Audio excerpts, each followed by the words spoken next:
Team America was one of the things, maybe I'm wrong about this, but I think that's an example of the weird handicapping that gets done to Tom Cruise. It was a successful movie, right? No. It wasn't? It wasn't. I mean, it did make money, didn't it? It was successful, but not like a real big success. See, In fact, I actually kind of got depressed because it wasn't successful. I mean, it was like because it was so this is a hard problem. to do. This is the problem. The studio told us it was going to make. They have this tracking, and Right. they told us like it's going to do $20 million the first weekend, Right. and we were like, Which still for an R-rated puppet movie That's is huge. great. Yeah, that's great. So that's good. But we were saying, it's an R-rated puppet movie, and they kept telling us, and I think it opened at 13 or 12.5, and then it seemed like a disappointment. Well, and the thing was, but we always thought we had 2 years to get used to puppets and having them be funny and everything, and I think it got dropped on people, and they're like, what the hell is this? You know, for a lot of, not for, you know, but, and it did, the thing is, unfortunately, you know, because it did like, what, 14 million opening weekend or something like that? I think 12.5. And so. That's more than I have on me. Yeah, but for some reason, I mean, but the story was, it was a bomb. It was, not the bomb, but it wasn't a success. It wasn't a success. Unfortunately, that's like that.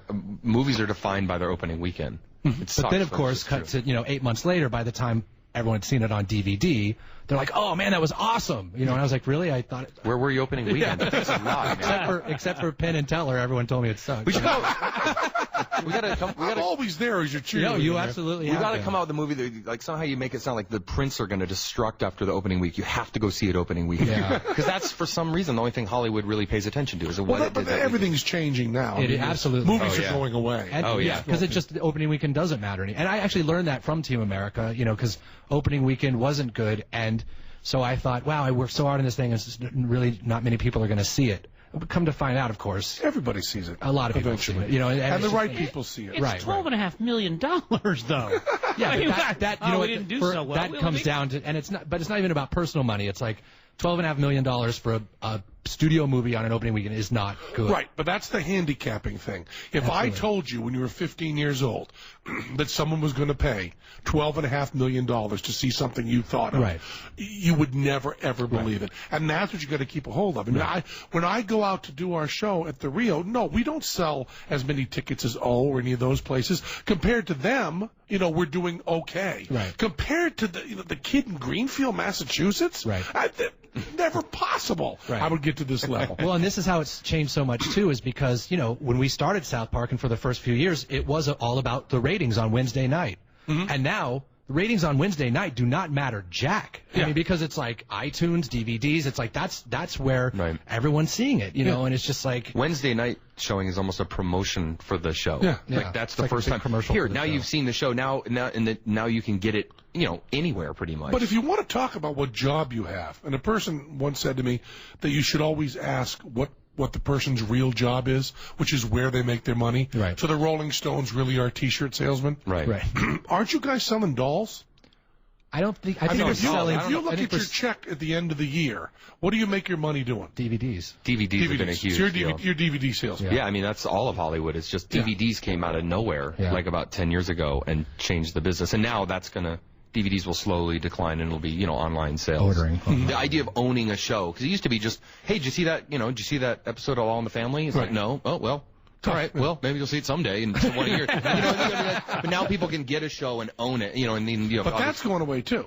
I mean, that phase of owning a show is only another 5 years. What's going to happen after that? Tell us. We need to know. You'll be downloading stuff and paying that amount, and you'll really be back to a serious kind of renting. But everything will be available. Right, but and then you don't have to own it, but you can have it at any time. Yeah, because the whole idea that you would own someone's music is insane. Right. You should be listening to their music or whatever. But having it on your shelf is just a weird idea that happened for like 100 years, but will go away, I think. And speaking of going away, that's what the segue is. They do that on radio, Michael Godot. We're here with Trey Parker and Matt Stone doing a radio program for CBS FM, free FM. This is Penn Jillette.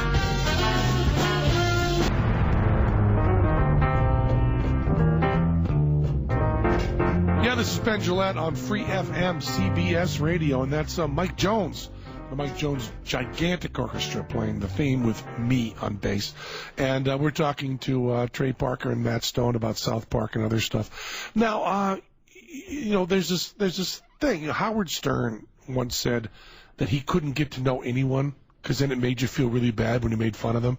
So he would hate it when someone he made fun of called him, not because they were going to yell at him, because he knew that by the end of the conversation he'd kind of like them, that he couldn't make fun of them again. Right. After you did Team America and you live in Hollywood, did you have any encounters with the people you ripped apart? Did you get a phone call from Michael Moore? No, not Michael Moore. After Team America, we had this stink on us, not in Hollywood, not because of who we made fun of, but because we didn't come out with a big anti-Bush movie right before the election. Because that movie came out 2 weeks before the last election. Yeah, so it wasn't like, and there was money in being anti-Bush. Yeah, and people were so, there was just so, in Hollywood in general, people were so mad that we had made a movie that was, they thought at best not totally liberal, and to the point that they were really like, how dare you? And to the point they just assumed that we had just done it on purpose, people were like, even Sean Penn basically in his letter said, don't you realize the damage you've done? It's like there's an election coming up, and now Bush might be president again. And we're like, don't you realize we don't give a crap? But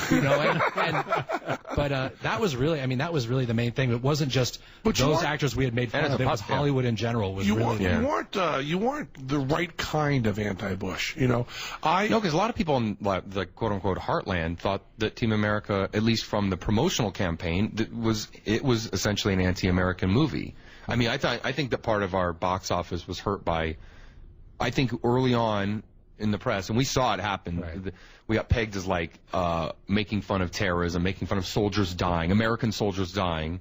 It's amazing because a lot of people in the middle of the country. We know they're tracking. A lot of people in the middle of the country didn't go see the movie, and I think they thought it was an anti-American movie. Whereas people in Berkeley went and saw it because they thought it was an anti-American movie, and then they got pissed off at the end. Yeah, right. Well, that little speech you make about, which I guess you can't say the words on the air here toward the end, is a very clear political statement that, incidentally, doesn't overlap with mine. And one of the things I love about you guys' stuff is that I don't agree with it, and it makes me think about it now and again. Right. I don't want to say that I'm a Hollywood liberal. I'm on the other side. Right.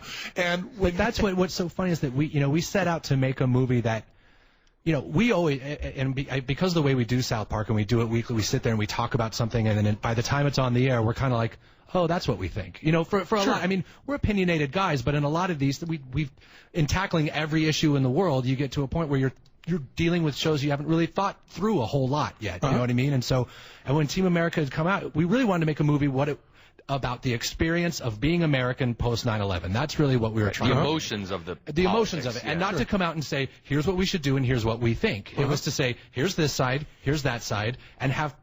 I mean, we just think art should be something that makes you think about your own politics, and not so much what makes you say, here's exactly their point of view. Not really a manifesto. Right, but exactly. Actually are. And I consider you guys to be more anti-Bush than the anti-Bush people because you're also anti-Clinton. You know what I mean? Right.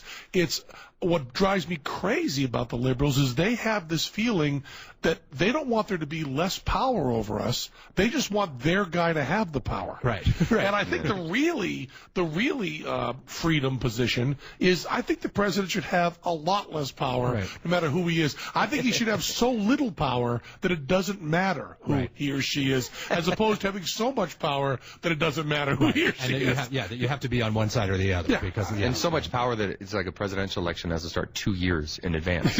And you know why? There's so much at stake. It really is. There's so much power. It's like, well, we got to get going. Yeah. But Obama's a smoker. Obama's a smoker. Yeah. Which Christopher Hitchens just said is the only good thing I can I'd think vote for him about just for that. Honestly, that's all I need to know. It shows he has something where he's willing to live outside the law. Right. And also the fact that he just says, yeah, I did cocaine. Yeah, I smoked dope. We talked about that the other day. I was like, I vote for him just for that. That's all I need to know. Just the fact that he's not, triangulating about that and just being like, look, I'm a human being, and it's fun sometimes to. Whatever it is. He smokes cigarettes. Although I haven't seen a picture of him smoking cigarettes. That'll be a big. Maybe he's lying. To get my vote. He's the biggest liar of them all. Somebody in a think tank went, cigarettes. Here's how we're going to win him back. Cocaine. We'll get every smoker in America. We're not going to say, okay, let's the half African American thing. Let's distract smoker. Right. There's money in them nails.